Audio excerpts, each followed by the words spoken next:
Lo que los noticieros no te van a contar es que el levantón no fue un accidente de ruta, no fue mala suerte. Las fuentes indican que el comando que lo interceptó conocía exactamente el día, exactamente la hora y exactamente el camino que el comandante tomaba cuando salía de turno.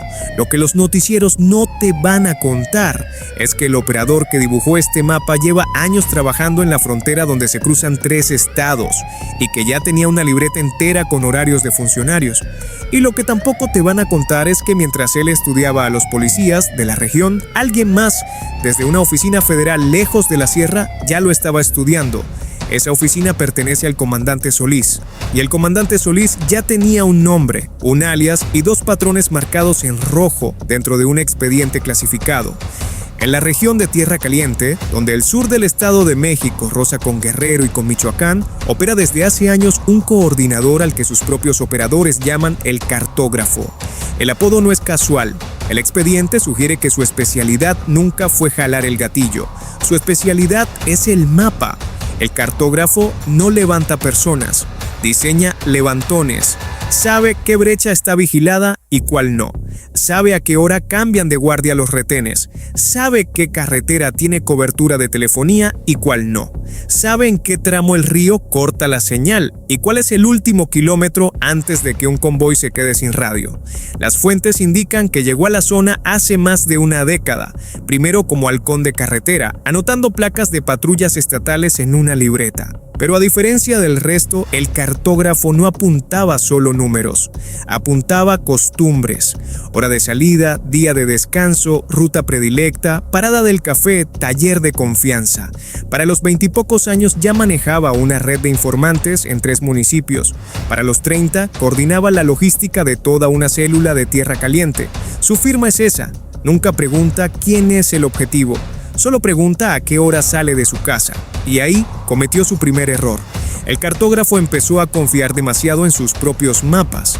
Empezó a creer que la sierra era de él, que las brechas eran de él, que los lunes en la tarde eran de él. El primer error de el cartógrafo fue volverse predecible.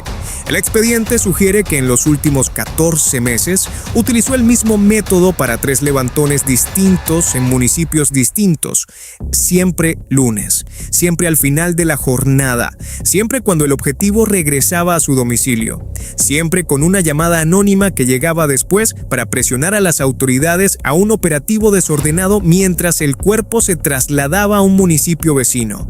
3 veces, 3 lunes, 3 patrones idénticos. Lo que el cartógrafo no sabía es que esa repetición ya estaba marcada en un tablero de análisis federal desde meses atrás. No la habían intervenido todavía, solo la estaban observando. El comandante Solís estaba esperando que el patrón se repitiera una 4ª vez para tener el cerco listo. No alcanzó a tiempo. Detente un segundo aquí porque lo que sigue es peor.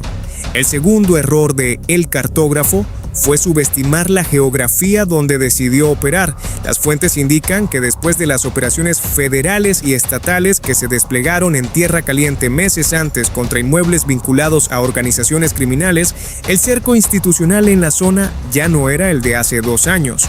Habían entrado fuerzas federales, había entrado la Guardia Nacional, había entrado personal de la defensa. El expediente sugiere que también se reactivó una estrategia para investigar posibles vínculos entre funcionarios y grupos criminales en distintas regiones del Estado de México. Es decir, ya no era solo la presencia armada, era inteligencia, era cruce de información, era análisis de patrones. El cartógrafo siguió operando como si la sierra estuviera sola, pero la sierra ya no estaba sola. El tercer error de el cartógrafo fue el más humano de los 3, y por eso fue el definitivo.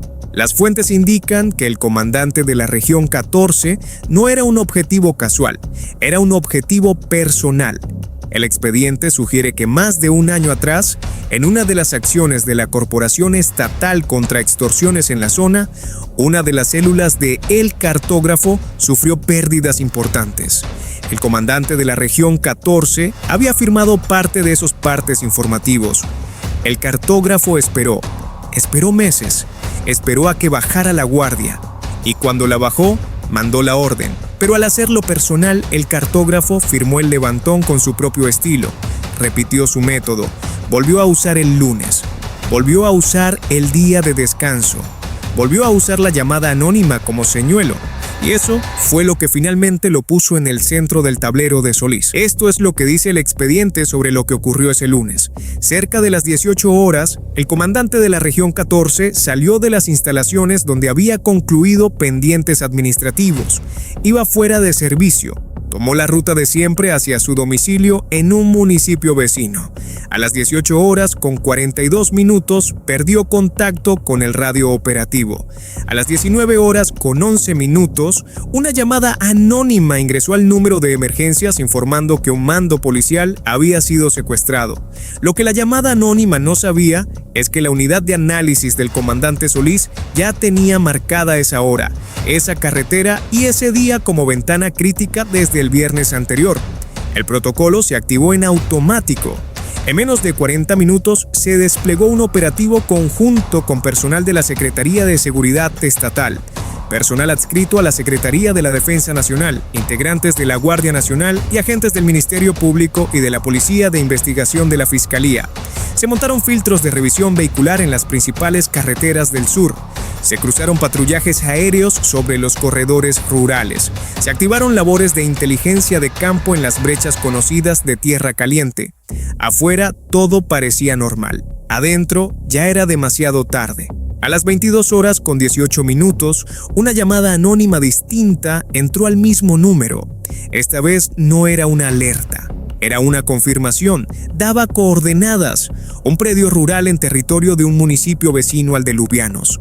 A las 22 horas con 47 minutos, los primeros elementos llegaron al punto. No hubo enfrentamiento, no hubo persecución, no hubo detonaciones.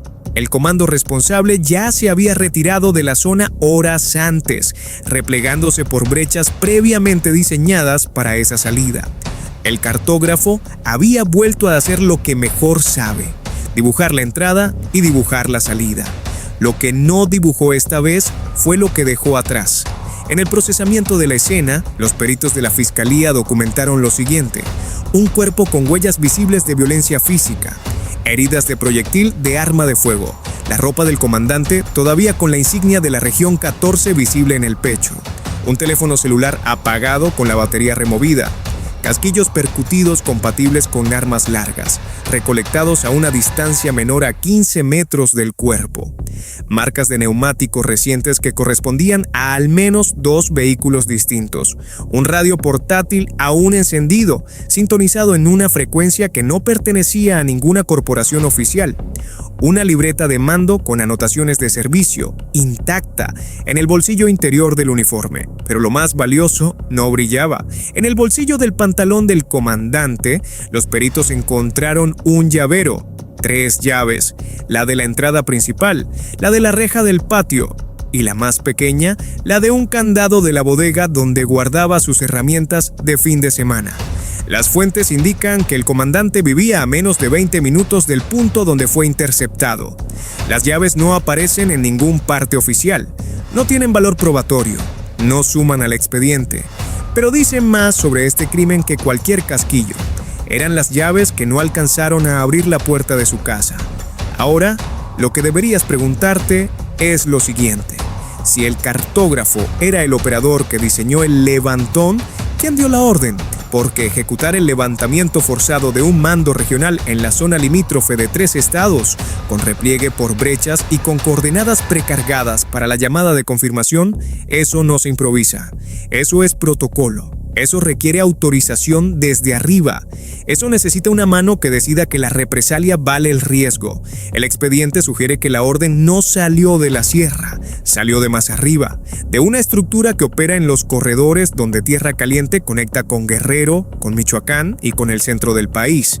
Las fuentes indican que en esa franja al menos 2 organizaciones se disputan rutas, plazas y cobros, pero solo una tiene la disciplina logística y la memoria histórica para mandar levantar a un mando regional en represalia por golpes acumulados a lo largo de años.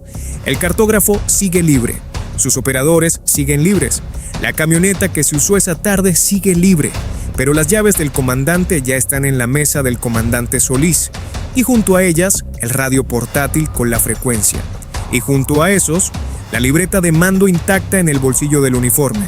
Y junto a esos, un patrón de 3 lunes que ya se cruzó con un patrón de 3 regiones que se cruzó con un patrón de 3 municipios. La mano que dio la orden esta noche sigue cenando tranquila. Pero los hilos están sobre la mesa y Solís ya empezó a jalarlos. 325 homicidios dolosos en el Estado de México entre enero y abril del 2026. 285 con arma de fuego, 1 cada 11 horas. Dentro de esa cifra hay un comandante. Dentro de ese comandante hay una familia. Dentro de esa familia hay una puerta que sigue cerrada. Y en algún bolsillo, en alguna bolsa de evidencia, en alguna estantería de la fiscalía, están las llaves que no llegaron a abrirla. El cartógrafo sigue trazando rutas esta noche, pero también las trazó él.